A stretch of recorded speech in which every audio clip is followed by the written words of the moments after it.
Hello guys, bersama lagi kita di dalam Alright Nopo Channel dalam segmen Suara Orang Kampung. Alright guys, so sebelum kita teruskan, jangan lupa tekan butang subscribe, like, dan share. Mari kita tonton berita panas hari ini. Oke guys, kemarin adalah genapnya setahun kejatuhan kerajaan Pakatan Harapan yang ditepuk atapnya melalui langkah Sheraton. Dan ini juga bermakna genapnya juga kerja pengkhianatan yang teramat bersejarah dalam negara Malaysia. Soalan sejenak saya, adakah langkah Sheraton ini akan dimasukkan dalam buku sejarah Malaysia? Tidak perlu dijawab, fikirkan sahaja. Namun hari ini, seorang yang digelar Sang Kelambai menyatakan bahawa Kerajaan Perikatan Nasional hanya ada masa 6 bulan atau kurang daripada itu. Apakah maksud beliau?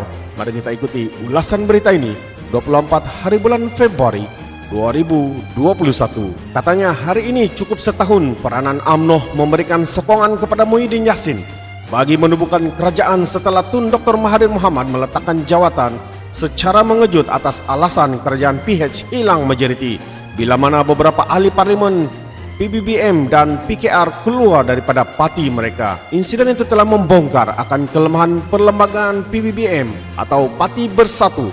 Seorang pengerusi di dalam parti itu tidak mempunyai bidang kuasa apa-apa kecuali presidennya. Maka mereka tidak perlu lagi hendak merujuk kepada pengerusi parti. Campuran berbagai parti bagi menubuhkan kerajaan simple majority tidak melalui parlimen. Sebaliknya atas budi bicara yang di Pertuan Agong mencukupi menggunakan surat ekuan bersumpah bagi mempersetuju siapa yang hendak mereka beri sokongan dan penamaan seorang Perdana Menteri. Sila berikan komen anda.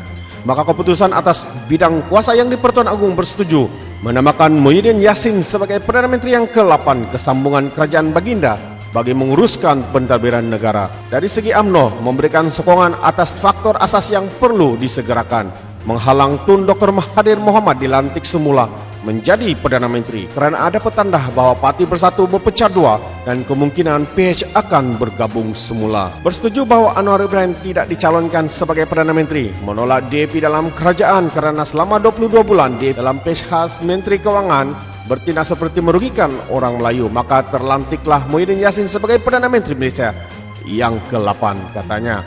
Bagi memperkukuhkan kedudukan Muhyiddin Yassin, Malaysia menjadi sebuah negara yang hanya penduduk dalam 35 juta berbanding Indonesia yang punya 270 juta manusia punya menteri dan timbalan menteri seramai 70 orang, 3 kali lipat dari kabinet Jokowi. Itu kenangan dan sejarah setahun yang lalu. Allah itu menyusun hidup kita, katanya. Sebaik sahaja Muhyiddin Yassin menjadi Perdana Menteri, maka datanglah virus COVID-19 yang mengancam bukan sahaja Malaysia tetapi di seluruh dunia. Maka Muhyiddin Yassin terperangkap dengan situasi itu selama setahun ini juga.